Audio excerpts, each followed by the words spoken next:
For investigators trying to solve a plane crash, the most important tool can be the black box. It records every detail in the cockpit. Look at this. Where's Charlie? And tells investigators about vital conversations. Damn, it's starting to rain.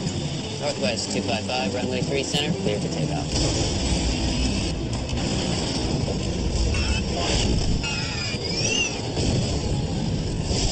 But in the crash of Northwest Airlines Flight 255, I have never been to an accident of that scale. it wasn't what investigators heard on the tape. TCI was on set. It was what they didn't hear It's checked. that would lead to an astonishing conclusion.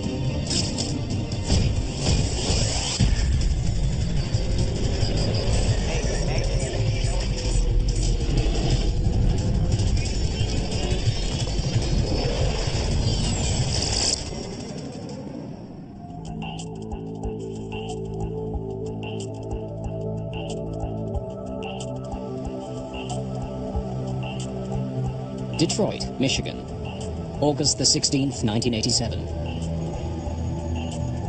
It's 8 p.m. and the city is sweltering. 25 kilometers from downtown, Detroit Metropolitan Airport is one of the busiest airports in the United States. More than 1,100 airplanes use its 4 runways each day.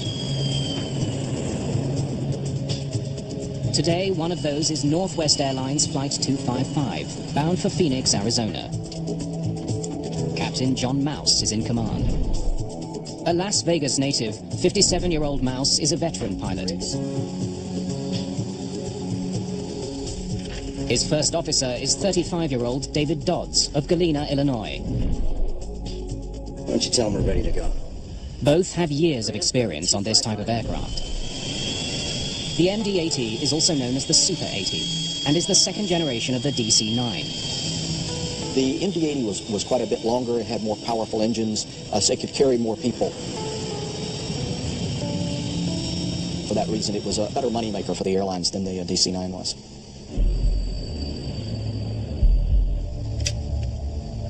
Look at this. The sky between Detroit and Phoenix is filled with storms. Several are moving quickly towards the airport. There's a line here. For the crew, it's been a long day. They're about 25 miles wide. If we get out of here pretty quick, we won't have a delay. They've already flown from Minneapolis, Minnesota, to Saginaw, Michigan, and then Detroit. Phoenix is their next stop on the way to Santa Ana, California.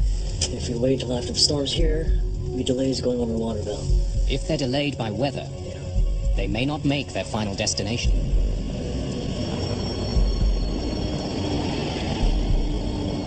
Let's get out of here before it starts raining. The plane's 149 passengers are also eager to leave.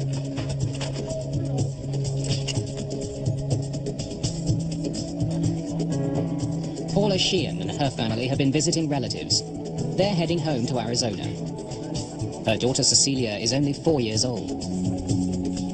Looks like bags are all in. Why don't you tell them we're ready to go? Ram 255 and Delta 15. Flight 255 is running half an hour late. Northwest 255, clear to go. Okay, we're cleared to push. Let's do the checklist.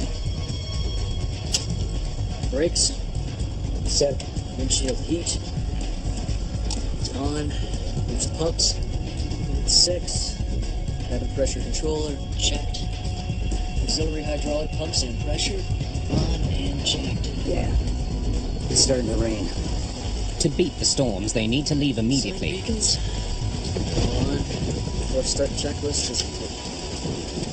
Flight 255 begins moving from the gate to the runway. Northwest 255, But because of the weather, Northwest 255, no exit at Charlie runway 3 center. the ground controller gives them a last-minute runway change.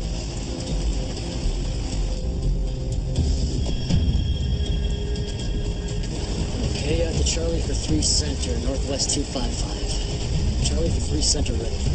Okay. Ladies and gentlemen, we're currently number 1 for departure. We should be rolling in a couple minutes. Let attendants be seated, thank you. Blacker than hell out there. Where's Charlie at?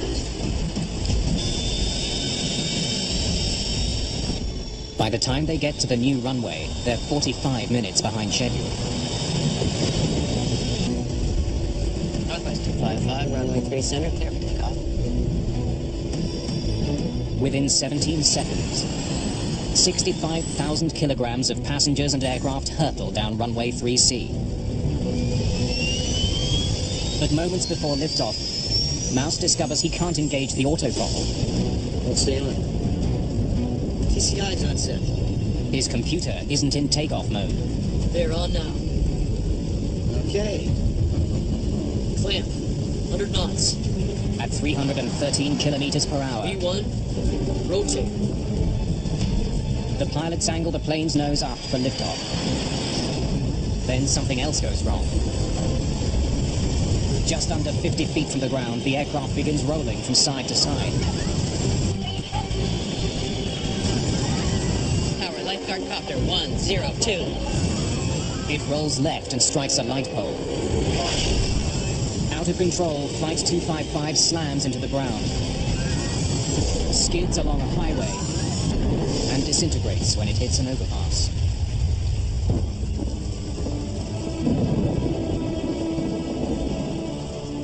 I prayed that everybody made it, but I thought it was just a small plane because it happened so quickly. I didn't know it was a bigger plane, and it was just awful. Saw the plane come through the viaduct, a big fireball. Well, we got dispatch. It was a rainy Sunday night. And then he said there was an airliner down, and our mood kind of just changed. And the one guy looked at me, Dan, and said, well, I hope it's a small one. When we pulled up, we saw the cockpit and the word West written on the fuselage, and we looked at each other, and he said, it looks like a big one.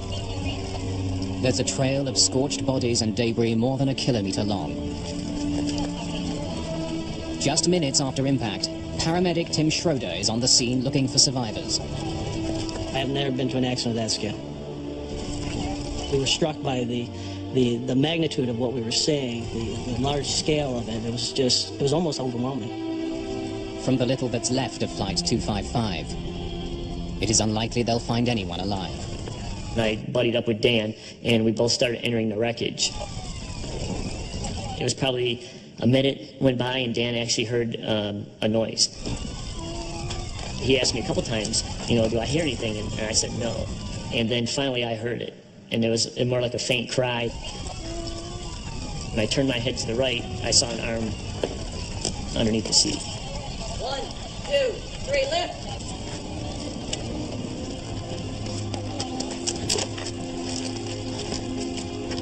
He was covered in some blood and some soot. Somehow, 4-year-old Cecilia Sheehan has survived the crash. But she's badly injured. Tim Schroeder races her to hospital.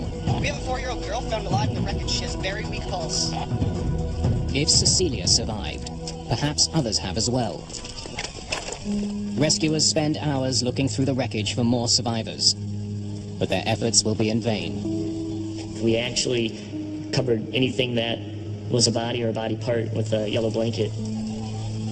It was just nothing but like a sea of yellow blankets, basically. Northwest Airlines said 154 passengers and crew aboard the plane died in the crash. Both Captain Mouse and First Officer Dodds are killed in the crash. 2 other people died when their cars were hit by the plane. This is the second deadliest airplane disaster in U.S. history. Recovering in hospital with serious head wounds is Flight 255's lone survivor, 4-year-old Cecilia Sheehan. Despite her injuries, doctors say she will live. Maybe God was on her side that night. Within hours of the crash, investigator Jack Drake and his team from the National Transportation Safety Board begin looking for clues. Drake is a former Navy pilot who's been involved in hundreds of crash investigations. You know when you're at a crash site because you get this combination of burned plastic and kerosene and sometimes combined with fire retardant foam that has its own distinctive odor. You know you've arrived when you smell it.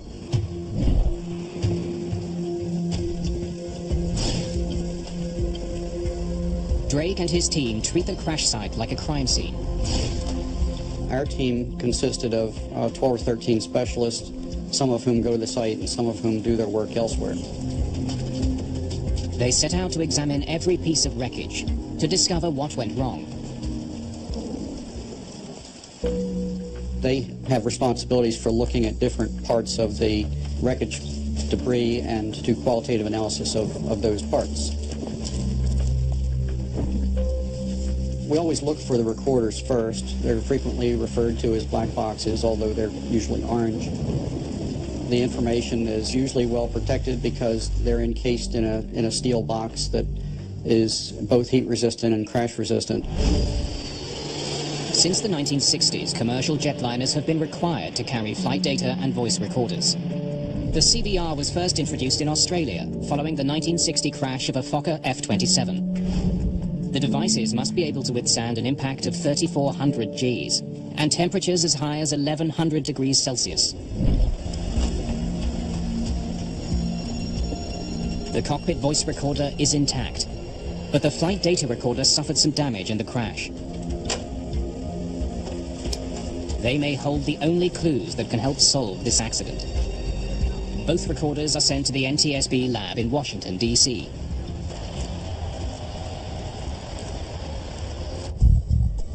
John Clark is Drake's flight performance engineer. His first task is to make a map of the debris left behind by Flight 255. When I first started seeing the wreckage, your mind immediately starts turning to sorting out where it hit, how it hit, not where the wreckage ended up, but those first few inches where the airplane was coming down. Clark looks for ground scars and other impact marks, and interviews witnesses to piece together where the plane fell and how. And that kind of gives you a sense of those last moments, what the airplane was doing when it hit the ground. Clark begins to understand the final moments of Flight 255. According to witnesses, as it lifted off, it couldn't climb and flew in a nose-high position. E1. Rotate. That could indicate that the plane didn't have enough power to get off the ground, that it didn't have enough speed, or that high winds prevented it from lifting off. Witnesses provide investigators with a critical clue. You saw fire coming from the engine. Several, including an air traffic controller, saw flames coming from the plane's engine before the crash. Yeah.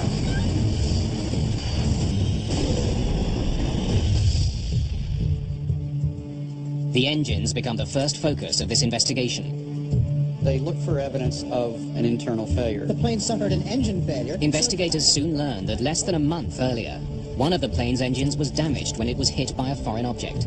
It was repaired and was being monitored by mechanics to see how it performed.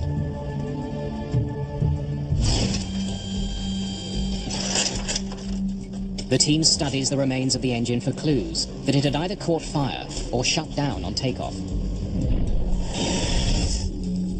Despite what the witnesses saw, they find no evidence of fire or of a massive breakdown.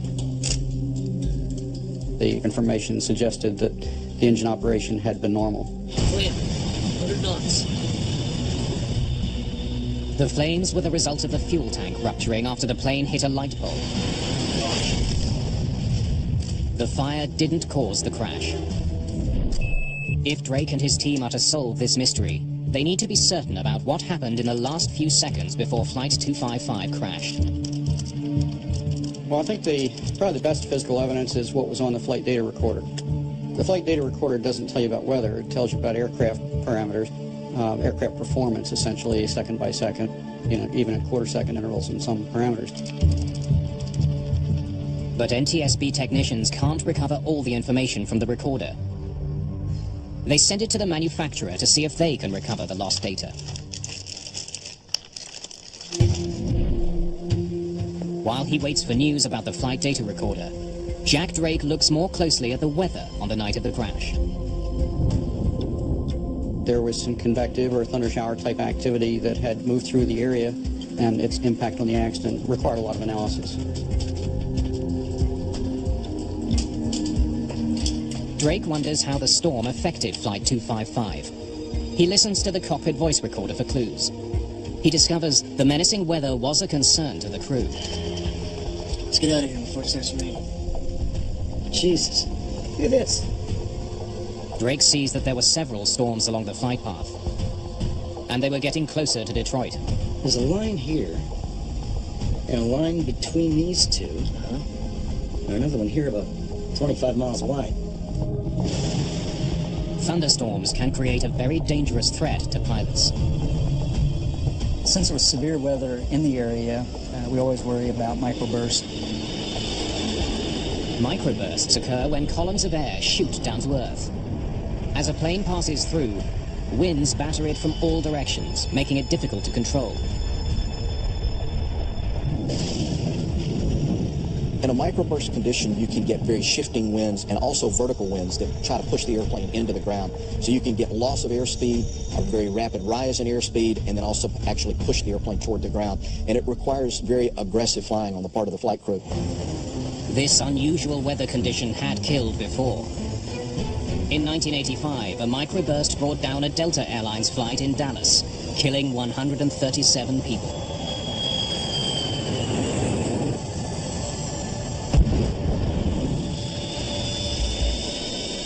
At the time of the Detroit accident, there was no device at airports to accurately detect microbursts. Instead, pilots relied on reports from other crews. Jack Drake discovers that 27 minutes before liftoff, Captain Mouse and First Officer Dodds received such a warning. Ground, this is 722. You just had a microburst out here. Dust just exploded down there. Investigators suspect that a microburst may have slammed Flight 255 to the ground as it tried to lift off. It was right after departure when the accident occurred. If they had struck a very strong microburst, that would be a candidate for one of the possible causes.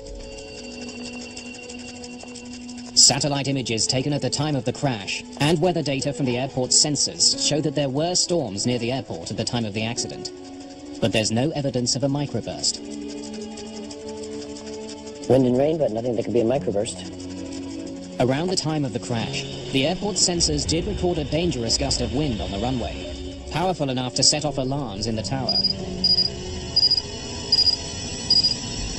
Upon further investigation, Drake discovers that Flight 255 was still at the gate at the time of that alarm. So the winds couldn't have brought the plane down. Sign beacons. But they did have a huge effect on Captain Mouse's flight plan. The crew's pre-flight dispatch package stated that they would take off from runway 21 left. But with the sudden change of wind direction, ground control sends Flight 255 to runway 3C, the shortest of 3 available runways. Northwest 255, now exit at Charlie runway 37.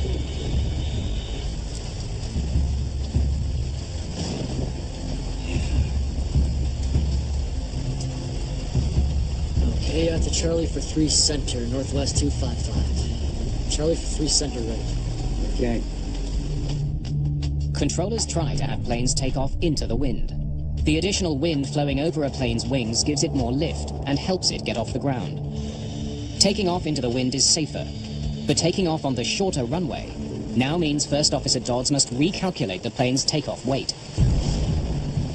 There's a runway change.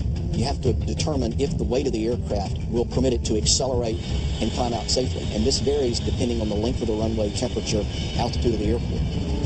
Perhaps First Officer Dodds made a mistake in his calculation. 44.4. How can we do that weight for a whole airplane? If he did, it could explain why the MD-80 wasn't able to make it off the ground. Runway 3C simply wasn't long enough.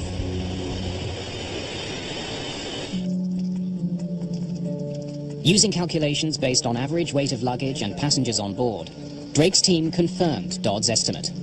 The plane weighed 144,047 pounds, well below the allowable limit for runway 3C. It should have been able to get off the ground. Drake's investigation has hit another dead end. He and his team are running out of possibilities. Until technicians can decode the damaged flight data recorder, the team must rely on the physical evidence that's been found at the crash site. But when investigators study the cockpit's center console, they're forced to consider an almost unimaginable cause. Is this the way it was found? To get the plane off the ground, the flaps on the wings should have been extended to the 11-degree position. But the way the flap handle is damaged suggests the plane's flaps were retracted when it crashed. The pin had left a mark. This happens because the aircraft comes to a very sudden stop and the handle jangles around, and it's a metal-to-metal contact that's exaggerated by the impact. Well, stay on. That indicator was that the flaps were zero or fully retracted and the slats were retracted as well. Flaps and slats are extensions that slide out of the back and front of the wing. They make the wing bigger, which increases the amount of lift they can provide. They must be extended for takeoff. If the slats are retracted, for the most part, with today's modern jets, the airplane is not capable of flight. If the crew tried to take off with the flaps retracted, it would be an astonishing blunder. E1, rotate. But a pilot who was lined up directly behind Flight 255 on the runway is certain the plane's flaps were extended. You're sure the flaps were extended? Pilots in other aircraft that were close to the point where the takeoff had begun were telling us that they thought the flaps and slats were deployed to a normal position. Investigators can't be sure whether the flaps were extended or not. The clues they need lie somewhere in the sea of debris recovered from the crash site. Eventually, investigators find the evidence they need inside a section of the plane's left wing. Each component of the slat system has its own drive system, and one of those was interrupted by the light pole that passed through the wing. 18 feet of the left wing was severed.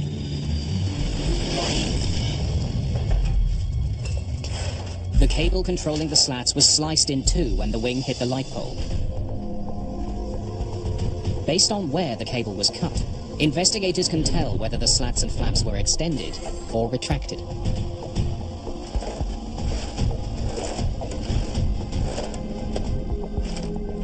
It severed two cables, and if you lined up those two severed ends, it corresponded with the slats being in the full retracted position. It looks increasingly likely that the crew never extended their flaps.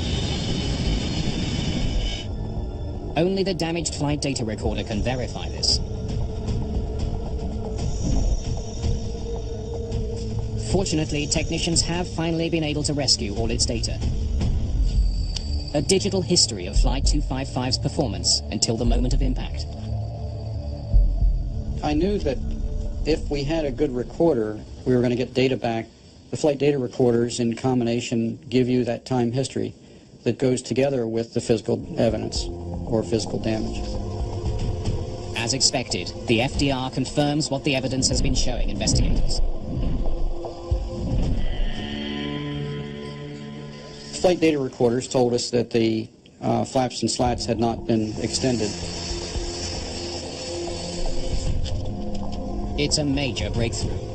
Drake now knows what brought down Flight 255. But the flight data recorder doesn't answer a more troubling question. So, why weren't the flaps deployed?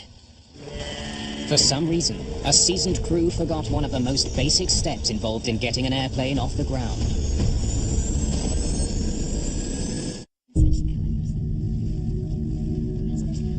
Two months after the crash, Northwest Airlines Flight 255's sole survivor, Cecilia Sheehan, is released from hospital.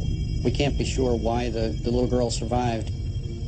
She's a very little girl buckled into a big seat, and she was more protected than adults that might have been sitting around her. But she was very lucky. Jack Drake needs to know what contributed to the death of her family and all the other victims. He finds an important clue on the cockpit voice recorder. It shows that the last-minute runway change caused confusion in the cockpit. Once the aircraft began to taxi, blacker than hell out there. Northwest 255, no exit at Charlie runway 37. other activities were introduced that had the potential to cause distractions. Did he say 3 center? 3 center, yeah. That's why I was thinking you had to go that way. I was thinking too, right? Well, they made a wrong turn, which might have been confusing because they had to go a different route. Where's Charlie at? Right at the end of this ramp. Charlie was... No, it is Charlie. Sure? I think so.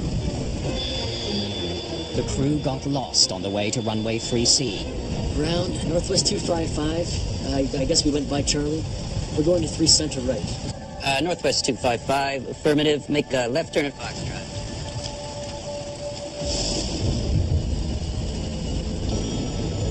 They finally got to the runway 45 minutes late.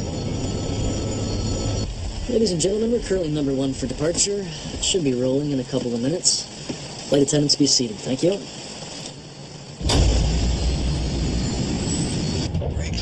But Jack Drake finds something missing on the CVR. It seems the crew overlooked a very important step. We're okay for the center runway, aren't we? Before they got lost, the crew of Flight 255 performed a number of checklists, but possibly due to the confusion of the runway change, they seem to have completely neglected the taxi checklist. They apparently didn't consider the checklist, and key in the checklist is the configuration of the aircraft for departure, and the flight data recorder showed that was never done. There are hundreds of small steps for a crew to take to get a passenger jet off the ground. Most of them are covered by checklists. The checklist is a means by which you ensure that important items are positioned or done properly. Transponder. Instead of doing it by memory and having the possibility of a lapse of memory. Brakes. Flight crews use a very rigorous and regimented procedure of following the checklist. Pressure control. Verify that each switch, each dial, each lever is in the proper position before taking the runway for departure. The first item on the taxi checklist is flaps. One of the things that would have been included in their checklist was to configure the slats and flaps for low-speed flight. But because they didn't run the checklist, the crew never set their flaps to the takeoff position. I think Charlie was... No, it is Charlie. Sure? I think so. They hadn't done this checklist at the time they normally would, and as the activities piled up that were potential distractions, they were further and further away from the point at which they would normally perform that function. Their mindset was probably that they had completed it. The pilots got an indication that their plane wasn't properly configured. During takeoff, they couldn't activate the auto throttle because their computer wasn't in takeoff mode. Another step covered by the taxi checklist. Won't stay on. TCI's on set. This should have alerted them that they didn't perform the checklist. If it had occurred to them at that point that we might have missed something else on the checklist, that could have led to a rejected takeoff. They're on now. 100 knots. Okay. Apparently that didn't happen, and so the takeoff was continued. With disastrous results.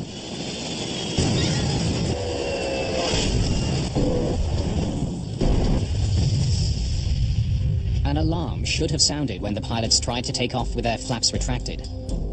But for some reason, investigators can't hear it on the cockpit voice recorder. When it activates, it alerts the crew that the aircraft is not in a configuration that's safe for takeoff. Maybe it went off, or we just can't hear it. The investigation team is determined to find out why the takeoff warning didn't sound. Technicians analyze the cockpit voice recorder for more clues. And they find something unusual. They picked up some enunciations on the CVR that were not correct. Stall. Stall. This warning is alerting the crew that the plane is about to stall. But it should be coming from 2 speakers in the cockpit. Stall. Technicians notice it's only coming from 1. Stall. Stall. As the airplane lifted off, there was a stall warning, and it has a typical characteristic of a sound like stall all, because there are 2 enunciations, and the purpose of that is to provide redundancy. But that redundancy wasn't there. We had a single stall. I went to an MBA sitting on the ramp at Detroit, and a captain took us through the process of checking out to demonstrate those different sounds. Let's start with the config warning. The takeoff configuration warning is what would have alerted them about the flaps and slats. Flaps. Flats. Flaps. Can we get the stall warning to sound? Stall all. Stall all. He activated the stall warning system by a test switch, and it said stall all. The voice on the left channel is slightly different from the voice on the right, as it should be. But that's not what Clark heard on Flight 255's voice recorder. Can you make it sound like this? Stall. Stall. To get a singular stall, he had to pull power to one side or the other. And one way he demonstrated that is he pulled the P40 circuit breaker. A circuit breaker is the electrical switch that protects the circuit from damage caused by overload. The P40 circuit breaker is an important one in this investigation. It handled both the failed takeoff warning and the stall warning systems. What struck me was, he said, I hear people doing it. I, of course, don't do it myself, but let me show you how. And he reached around behind him, around behind the seat, and down low, and pulled the P40 circuit breaker without looking. And then when he ran the stall warning system, we got the singular stall. Stall. Stall. It's a major clue. Clark could only reproduce the strange-sounding stall warning by pulling the same circuit breaker that's connected to the takeoff warning. This tells investigators that the breaker was tripped when Flight 255 tried to take off. Then John Clark notices something else about the P40 circuit breaker. You could see smudge marks around the decals on each side of the circuit breaker. It looked like finger marks where oil had built up and dirt and grime over the years. So it told me that that circuit breaker was being used routinely by a lot of pilots. Can you tell me why that is so on? It turned out that the takeoff configuration warning could be a nuisance to pilots. If you're doing a single engine taxi, you have to push the throttle up further to get a power to taxi, and you set off the takeoff warning system. And so they would pull the circuit breaker to silence it. It's irritating. It's a warning. It's meant to alert you. And if it's going off routinely all the time, it gets on their nerves. And so apparently pilots were routinely silencing those takeoff warnings. Investigators suspect that the crew of Flight 255 tripped the breaker to avoid the irritating takeoff warning. And then, with the added delay from the runway change and the impending storm, they proceeded to take off without doing the taxi checklist. That might explain why the alarm didn't sound when they tried to take off with their flaps retracted. We don't know if the pilot did pull that circuit breaker on that particular flight. There was certainly one error and the potential for two. I think that the extensive use of the circuit breaker, because of the smudge marks around the circuit breaker and the pilot's statements, I think it's highly likely that he did. It appears the downing of Flight 255 was caused by pilot error. Now investigators can accurately piece together what happened that night in Detroit. But it would take another shocking accident for the airline industry to learn its lesson.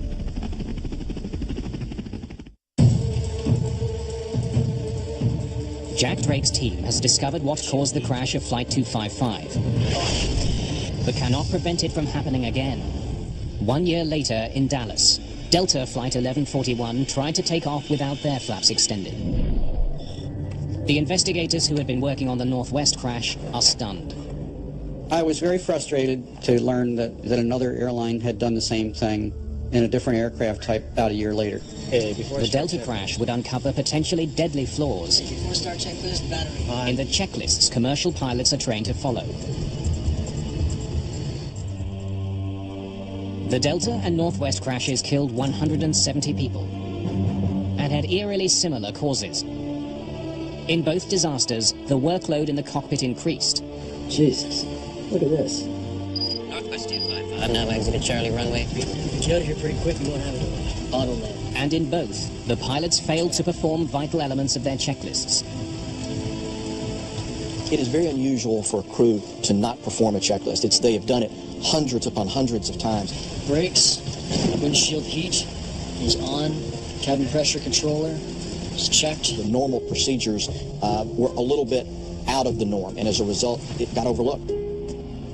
To prevent this from happening again, aviation officials turned to a government agency that knows the importance of clear procedures. 4, 3, 2, 1. NASA.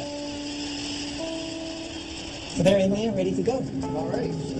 Jack Drake and his team wanted the US Space Agency to help create checklists that decrease the odds of items being skipped. Asaf Degani was a research scientist working with NASA. After the accident, he took on the project of improving a flight crew's pre-takeoff procedure.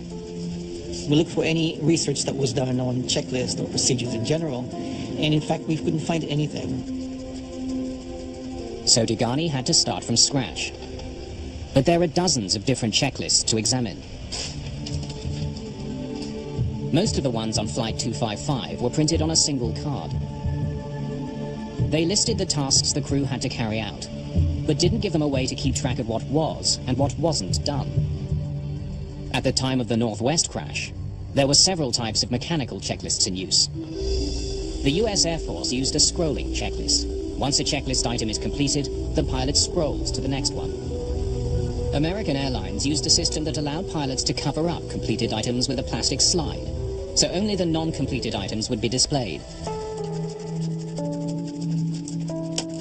Asaf Degani set out to see firsthand how pilots were using checklists. He wanted to make it less likely for them to make mistakes. He sat in cockpits and observed 42 different crews in action. Degani concluded that many checklists were badly designed. There's a certain flow by which you go about checking things, and the idea is to prevent a case where you're doing one thing here, one thing there. A checklist should have a certain flow, which is a logical flow, and not one which is kind of random. And they're ready, and they're going through there. Degani also found a much more serious problem with checklists. If pilots are interrupted, they sometimes forget where they left off. Checked. And there's many cases where people would do A, B, C, D, E, an air traffic call would come, they'd have to respond to it, and that's an interrupt.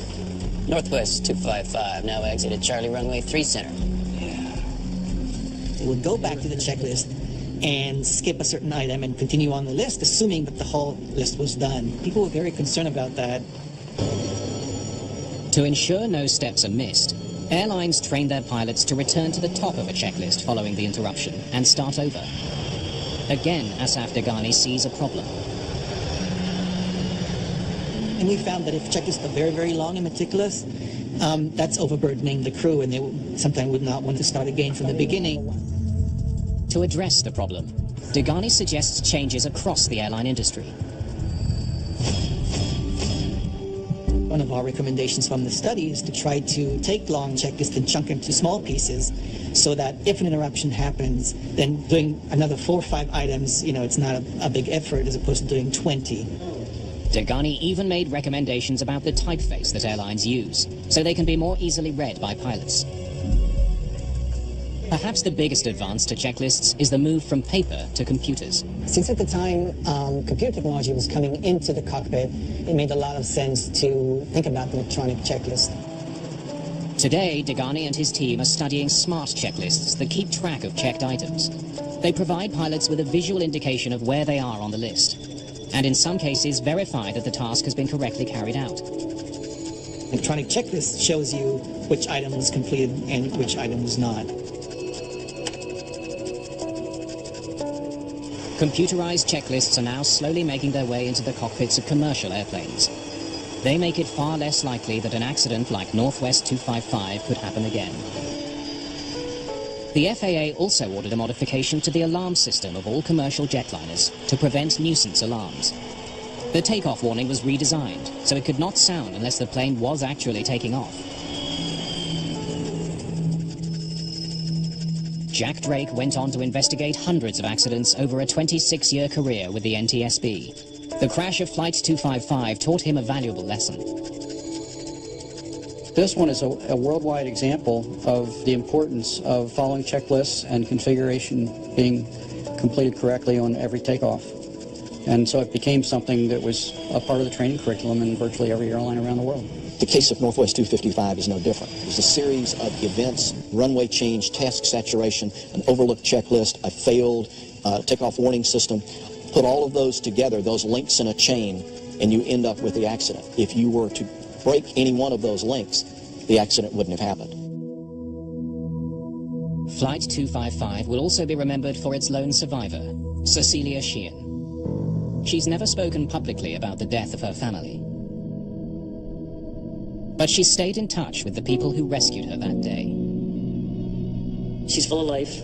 In the conversations we have, it's more about, you know, her sports and her husband and her vacations. She just said maybe one day she'll come out and tell the world what Cecilia is doing.